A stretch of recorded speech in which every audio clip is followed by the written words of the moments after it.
So sabi dito sa balita ng Abante News Online, pasado alas 7 ngayong umaga, dumating ang eroplanong sinasakyan ni DPWH Secretary Vince Dizon sa Bicol International Airport.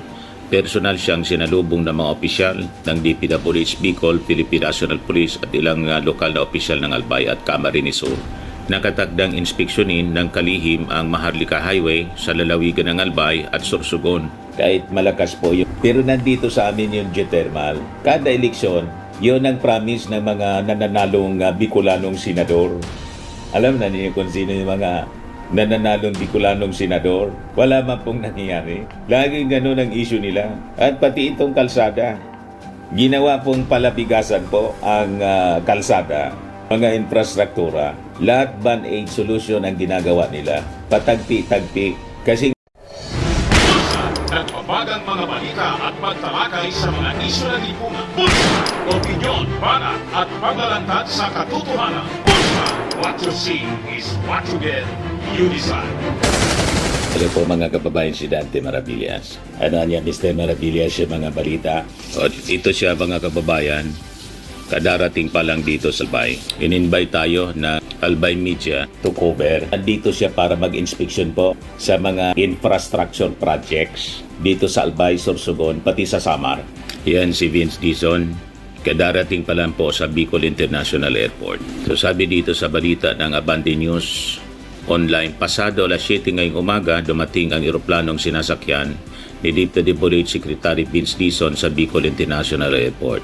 Personal siyang sinalubong ng mga opisyal ng DPWH Bicol, Philippine National Police at ilang lokal na opisyal ng Albay at Camarines Sur. Nakatagdang inspeksyonin ng kalihim ang Maharlika Highway sa lalawigan ng Albay at Sorsogon.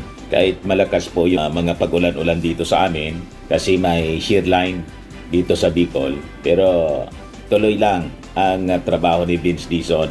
Kaya saludo tayo kasi prinamis niya mga kababayan as ordered by the President na once and for all, bigyan po ng permanent solution itong mga matagal na po na problema ng mga Bicolanos. Inaabot po mga kababayan ng 12 to 15 hours ang travel time. Minsan nga po, pag minalas, may mga aksidente sa daan, may mga nakaharang, inaabot ng 20 hours yung travel from Manila to Bicol. So grabe po yung epekto sa aming local economy at siyempre sa mga ordinaryong pasahero po na gumagamit ng Maharlika Highway. Kasi po walang nangyaring major rehabilitation for the past 50 years. Panoon pa mga kababayan ng tatay ng ating Pangulo Bongbong Marcos, si Apo Lakay. Hanggang ngayon lang sa panahon na naman ng isang Marcos na Pangulo. Yun ang nakakalungkot. Yung Bicol, mga kababayan, opposition country ito. Lagi itong anti-Marcos. Panalo dito ang mga dilawan palagi. Pero yung mga dilawan, mga kababayan, yun ang nakakalungkot na mga naging leader ng ating bansa. Ang daming senador na dilawan po. Laging nagpapromise sila na aayusin pati kuryente dito sa amin ng presyo ng kuryente mga kababayan per kilowatt hour. Mas mahal pa kaysa sa Maynila. Pero nandito sa amin yung geothermal. Kada eleksyon, yun ang promise ng mga nananalong Bicolanong senador. Alam na niyo kung sino yung mga nananalong Bicolanong senador? Wala man pong nangyayari. Laging ganun ang issue nila. At pati itong kalsada. Ginawa pong palabigasan po ang kalsada, mga infrastruktura. Lahat band-aid solution ang ginagawa nila. Patagpi-tagpi. Kasi nga po, may pera sa kalsada. Pag-check po ninyo, Secretary Vince Dizon, kasi yung mga ginagawang kalsada rito, as usual, nadaanan namin dito sa Legazpi City to Tabaco, may mga reblocking. Yung mga bakal, yung kabilya po, hindi natin maintindihan kung bakit kaputulan mga ganyan lang yung kabilya, mga kababayan. Yung bakal, nandun lang sa gilid ng ginagawang kalsada. Hindi man po yung talagang ginaganon. Di ba? Sala-sala yung tawag sa amin. Na yun ang mga quality ng mga kalsada. Na parang gumagawa po ng bahay, di ba? kung saan nakikita niyo yung paggawa ng bahay. May gano'n na bakal mismo sa flooring. Wala po ang mga kalsada. Ang ginagawa nila para may makitang bakal sa inspeksyon, nandun sa gilid lang po, nakatusok, mga ganyan lang. Nakita ko dito sa barangay Bigaa, Rawis, Legazpi City, yung reblocking. Sabi ko, bakit ganon? Anong silbi ng bakal na ilalagay mo doon sa gilid ng kalsada? Nakalimutan kong videohan kasi siyempre nagda-drive ako, yung nag-relief operation kami. Nadaanan ko yung ginagawang repair, mga kababayan, dito sa Bigaa, Legazpi City. Sabi ko, bakit ganon? Ganito siya para kung ito yung kalsada, dito lang yung bakal, linalagyan ng bakal nila dito sa gilid. Hindi man yung ganyan, dapat ganyan yung bakal na parang yung flooring na sinisemento para hindi siya magiba.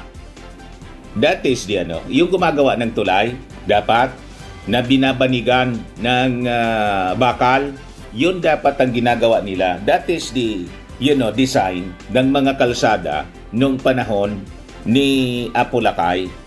Nang mga dumaang panahon, pumasok yung Cory administration, mga kababayan, na bago yung design ng mga kalsada sa Marlica. Edwards, yung mga dating kalsada, hindi giniba nila. Yung may mga bakal, mga original na pinagawa noon, giniba nila yon, pinalitan ng walang bakal sa ilalim para madaling magiba. Yun ang nangyayari. Yun ang mga designs ng DPWH. Nung nasa mainstream media ako, mga kababayan, yun ang kini-question natin palagi. Tinatanong natin sa regional director ng DPWH kung bakit yung mga kalsada hindi na tulad noon ang design. Iyon na niya yung bagong design ngayon. Yun ang sinasabi palagi, paliwanag ng DPWH regional director dito sa amin noon nung nasa mainstream media tayo. Hindi man tayo engineer, pero common sense. Di ba po? Yun ang dahilan kung bakit madaling magiba ang mga kalsada. Kasi siyempre, pag umuulan, kahit simentado yung kalsada, di ba, yung tubig ulan pumapasok sa ilalim. Yung ilalim ng kalsada, mga kababayan, siyempre lupa, papasokin ng tubig sa ilalim. Pag pumasok yung tubig sa ilalim, mga kababayan, malumoy. Ano yung tawag doon sa Tagalog? Lalambot sa ilalim ng lupa. Yung ilalim ng lupa lalambot kasi may tubig. Lalo't hindi man masyado pandasok ang tawag dito sa amin. Ang liliit yung ginagamit nila. So hindi kasing bigat nung panahon na talagang ang lalaki yung ginagamit na heavy equipment para maging compact yung ilalim. Kasi nga, tinitipid nila pati yung trabaho. Mga kababayan, minamadali, tinitipid pati yung equipment maliliit kasi sinubcontract. Hindi pa umaabot ang isang taon, sira na. Kasi dinadaanan siyempre, National Highway, dinadaanan ng malalaking trucks. Trucks mismo ng mga kontraktor na hakot ng hakot ng mga boulders galing sa mayon volcano, nininegosyo all throughout the country. And yung iba for export na, yung mayon rock, sila man lang po ang nakakagiba, yung mga contractors. Wala silang paki. Kasi pag nasira, kasabwat yung mga officials, magre-request funding sa national government. Yun po ang palabigasan ng mga contractors, officials, nakagawian na nila yung ganon. Collapsible palagi. Yung madali, mga kababayan, masira yung mga kalsada para every year may budget na ina-allocate, doon sila tumitiba. Yun ang rason kung bakit yung mga contractors, mga politiko, sigiyaman nila. And siyempre, yung mga botante, mga kababayan, participants din. Kasi the same contractors, the same politicians na nasa likod ng mga corruption na to, sila yung namimili ng boto every election. Sila yung nagpupundo ng vote buying. Kaya sila nananatili sa posisyon. Nananatili ang corruption. Ngayon, sabi Vince Dizon sa kanyang mga pronouncement, mga kababayan, before na nagsagawa nito na mga inspection sa Maharlika Highway, titigilan na natin, tutuldukan na natin ang ganitong mga gawain. Paulit-ulit na repair kasi substandard yung mga repairs na ginagawa. Major rehabilitation. Pang long term po ito. Hindi band-aid. Ipatitigil na niya. Yung mga patsi-patsi, na ginagawa na mga reblocking na walang tigil mga kababayan. All year round may reblocking for the past 30 years. Yung reblocking dito, ganon ang nangyayari. For the past 30 years, paulit-ulit lang. Pag natapos yung sa unahan, yung naunang pinatrabaho, giba na naman. Sa Marlic Highway, sa Andaya Highway, mga kababayan, ganon. Kaya nangyayari, yung mga political contractors, ang lalaki na ng bahay. May bahay dito, may bahay sa Maynila, mga mansions, may bahay sa ibang bansa. Hindi na ako magme-mention ng mga pangalan ng mga contractors na naging multi-millionaire, billionaire dahil mga kababayan sa ganyang gawain. Kaya pasalamat tayo. Finally, kahit apektado yung ating economy, yung GDP, ginagamit na naman po na issue laban sa ating Pangulong Bongbong Marcos. Bumagsak kanya yung GDP. O ano na niya? Balik tayo sa sick man of Asia. Di na po bali, mga kababayan, pinili ito ng ating Pangulo kahit apektado yung ating economy para finally sa nakalipas na mahabang panahon matuldukan ang massive corruption sa ating pong gobyerno. Na ang nangyari mga kababayan, ito ang dahilan kung bakit nalampasan tayo ng ating mga kalapit bansa tulad ng Malaysia, ng Singapore. Nakita ninyo po, sa Singapore, di pa ako nakapunta. Sa Malaysia, napakaganda yung mga national highways nila. Pangmatagalan, quality kasi yung pakagawa. Dito po, sinadya yung design para masira in just 1 year para sige lang paulit-ulit ang pagbabudget po. Na sana kung ginawa ng maayos mga kababayan, hindi ninakaw yung mga pondo, hindi substandard. So sana yung pondo ng ating gobyerno nagagamit sa ibang mga projects tulad po sa pagsasaayos ng ating agrikultura. Di ba po? Kaya nangyari dito, tingnan ninyo, mabagal yung pag-asenso ng ating bansa. Ang maasenso po yung mga contractors, yung mga politiko na mga kurakot. You see? Kaya maraming salamat mga kababayan sa ginagawa ng ating administrasyon ngayon. Kahit binabaliktad ng mga critics, pinapalabas na sangkot ang ating administrasyon na siyang lumalaban sa korupsyon, binabaliktad na yung mastermind niya, si PBBM.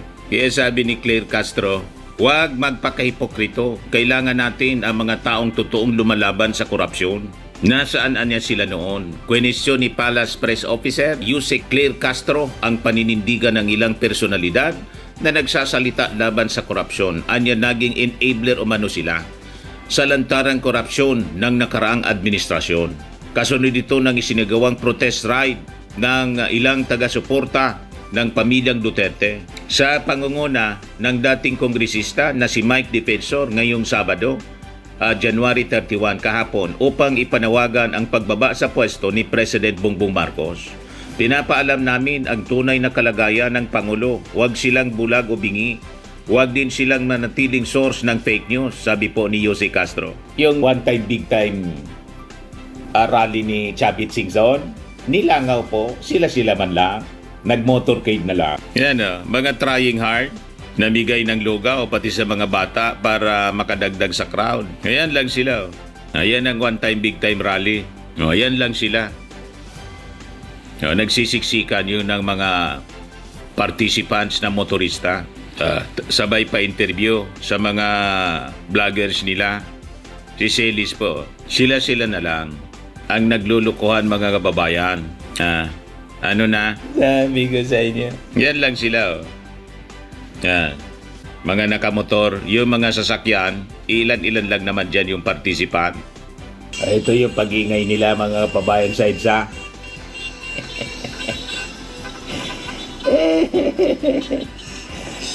You see? Sinupalpal ni Jose Castro. Enabler niya sila. Nasaan niya sila noon? Di ba? May ginawa ba sila, mga kababayan, para labanan yung korupsyon? Hindi. Yung ghost flood control projects, aware si Digong, sinabi niya niya po na alam niya na nangyayari yung mga ghost projects. Walang ginawa yung previous administration. Lumaki pa yung mga contractors, yung mga politiko na sangkot dito. Pero yung ating administrasyon, nakita naman po ninyo, ilan na yung mga nakakulong ngayon. Marami nang nakakulong, mga wanted at may mga case build-up pa sa iba pang mga senador. Isa na ang dating senador ang nakakulong. You see? At video na rin, mga kababayan, na assets yung mga naka-freeze at may mga milyon, almost half billion na mga kababayan, yung nabawi na pera galing dito sa mga sangkot sa corruption sa flood control. Never ito na nangyari sa mga previous administrations. Ngayon lang ito nangyari sa Marcos administration. Tama pa? So anyway, yan man lang po yung ating short video ngayon. Ako po si Dante Maravillas. Bye-bye po. God bless. Firmax Firming and Lifting Cream, pinapahid po sa mga pulses in affected area. Mainam po sa paninigas ng mga kasukasuan. Ito naman po, Automax Radiant Serum. Sa mukha naman yung application. Anti-aging po siya. You will look 10 years younger than your age. Sa mga cancer patients naman po, baka lang gusto ninyo itong itry. Neng siya red mix fruit drink. Hindi mo po siya gamot, food supplement siya. Kaya lang, gawa siya mga kababayan sa goji berry. Yung goji berry, may anti-cancer properties. O ngayon, yung mga inquiries ninyo, dumiritso na lang kayo sa aming messenger sa Facebook para masagot namin agad. Ayos pa? Ayos na ayos niya, Mr. Maravilla. Sa mga naghanap po ng malinis and spacious fitness gym, pumunta lang po kayo sa aming Colossal Fitness Gym. May Grab car rental din po kami. But anyway, ito po pala yung aming bagong product na binibenta online. I am worldwide amazing pure organic barley powdered drink mix from Australia. Negosyo to ng aking anak na architect entrepreneur Riz Maravillas. Ayan po. Kontakin na lang po ninyo siya, Riz Maravillas on Facebook. Ang mga health benefits niya, boost immunity, improves digestion, enhance energy levels, packed with antioxidants, prevent cancer. Ito naman po yung bago naming product na binibenta online. Eye Glow Serum, whitening po siya. Tingnan ninyo yung epekto sa aking anak na architect before and now. Yung mga inquiries po ninyo, dumiretso na lang kayo sa kanyang Facebook account, Riz Maravillas.